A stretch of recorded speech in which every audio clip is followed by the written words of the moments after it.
उत्तर प्रदेश की राजधानी लखनऊ में बहुजन समाज पार्टी यानी कि बीएसपी की एक अहम बैठक संपन्न हुई। इस दौरान पार्टी प्रमुख मायावती ने 2027 के विधानसभा चुनाव को ध्यान में रखते हुए संगठनात्मक मजबूती और जनाधार विस्तार की रणनीति तय की है।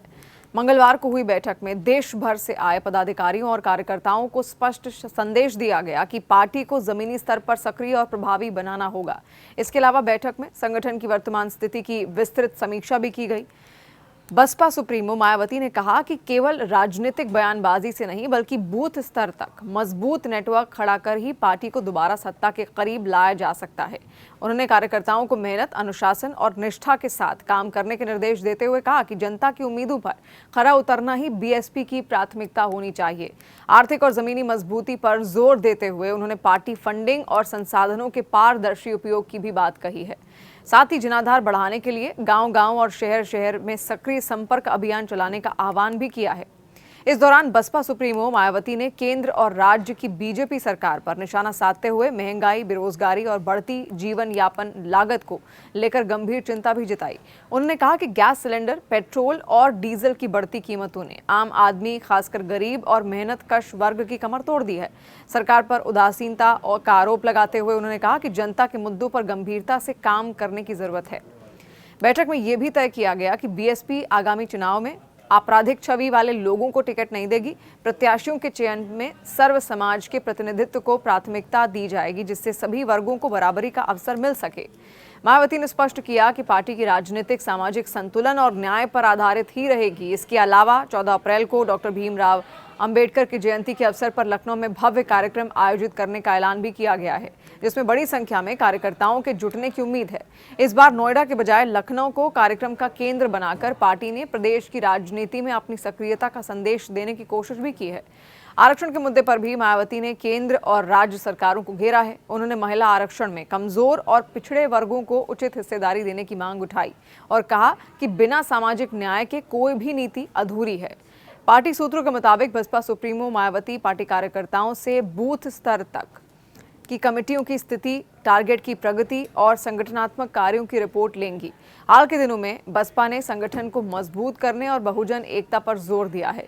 इस बैठक को मिशन 2027 के लिए महत्वपूर्ण माना जा रहा है। इसके अलावा बाबा साहेब की जयंती को लेकर भी कई सारी संभावित चर्चाएं हैं।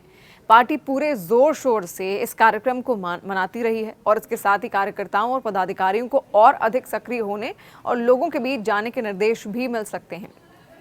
यहाँ पर आपको बता दें कि सपा प्रमुख अखिलेश यादव ने नोएडा में पीडीए रैली कर वेस्ट यूपी में से चुनावी शंखनाद का आगाज किया, जबकि जेवर एयरपोर्ट के बहाने 28 मार्च को पीएम मोदी ने भी नोएडा में एक रैली को संबोधित किया था, जबकि मायावती ने एक्स पर पोस्ट कर जेवर एयरपोर्ट प्रोजेक्ट को अपनी सरकार में शुरू होना बताया था।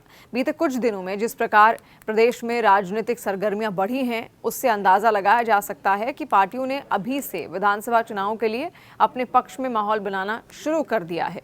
अब चर्चा मायावती के भतीजे आकाश आनंद की भी हो रही है, जो 2027 में अहम किरदार निभा सकते हैं। खत्म होती बसपा में कितनी जान वो फूकेंगे, एक सवाल तो ये बनता है। और क्या यूपी विधानसभा चुनाव में बीएसपी का फिर से जादू चल पाएगा? क्या मायावती के भतीजे आकाश आनंद बीएसपी को फिर से मजबूत बना पाएंगे? देखिए, दरअसल ये सभी सवाल इसलिए उठ रहे हैं क्योंकि उत्तर प्रदेश की राजनीति में इन दिनों आकाश आनंद का नाम काफी चर्चा में है। 2027 में होने वाले विधानसभा चुनाव से पहले उत्तर प्रदेश की सियासत में बसपा प्रमुख मायावती के भतीजे आकाश आनंद एक बार फिर से सक्रिय होने जा रहे हैं।